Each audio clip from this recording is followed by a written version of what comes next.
Hai semuanya, saya menyadari kemarin ketika posting mengenai jantung, rupanya banyak orang yang mungkin belum mengenal jantungnya sendiri, makanya disuruh sayang jantung agak susah. Kenal juga enggak, karena itu nggak bisa sayang.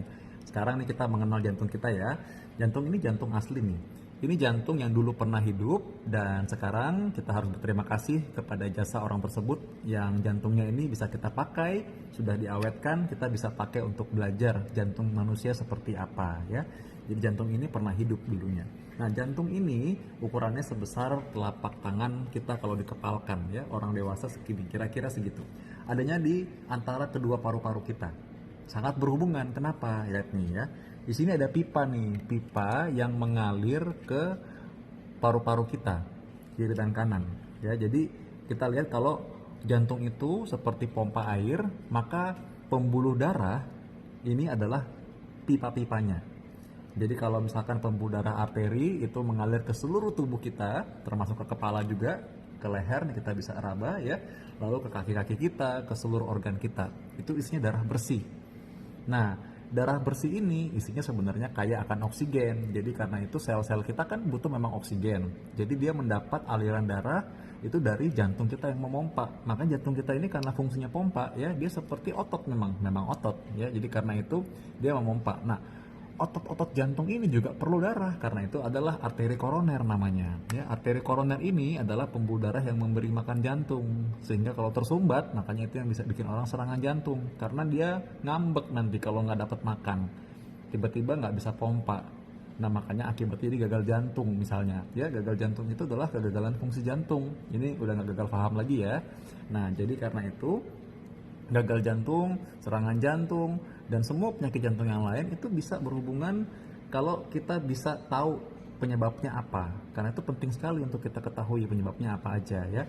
Nah, kita lihat nih dalam sini juga ada klep-klep jantung tuh, lihat. Ada klep-klep jantungnya ya, ada klep-klep tuh, ada klep, ada pintu-pintunya ya.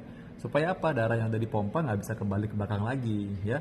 Nah, kita tahu nih tadi nih kalau darah yang bersih isinya oksigen mengalir ke seluruh tubuh. Nah, nanti dari sel-sel tubuh kita, sel-sel tubuh kita kan bermetabolisme, masak gitu. Pasti ada sampahnya. Nah, sampah-sampah hasil masakan metabolisme ini itu yang disebut darah kotor. Nah, darah kotor itu masuk ke dalam jantung bagian kanan. Dari jantung bagian kanan nanti mengalir juga ke paru-paru. Nah, di paru-paru inilah terjadi pertukaran udara, oksigen dan karbon dioksida. Sehingga kita bernapas kan, kita menghirup O2, kita menghembuskan CO2. Nah, asal jangan menghembuskan droplet yang isinya virus corona ya.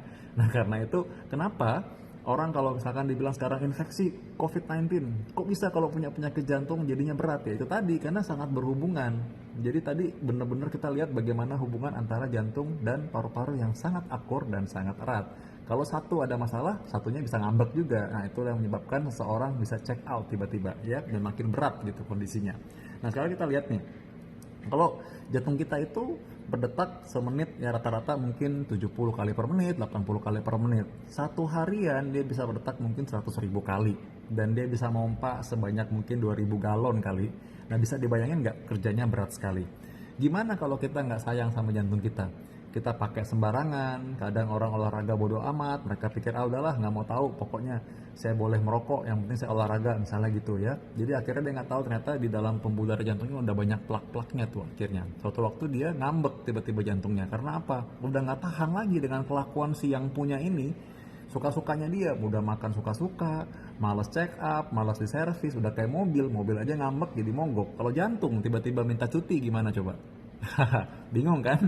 Jantung tiba-tiba ngambek ya, kita bisa check out juga. Karena itu kita harus sayang sama jantung ini. Bayangin nggak, jantung yang seperti ini, jantung ini hidup, dan jantung ini kita cuma punya satu, itu satunya.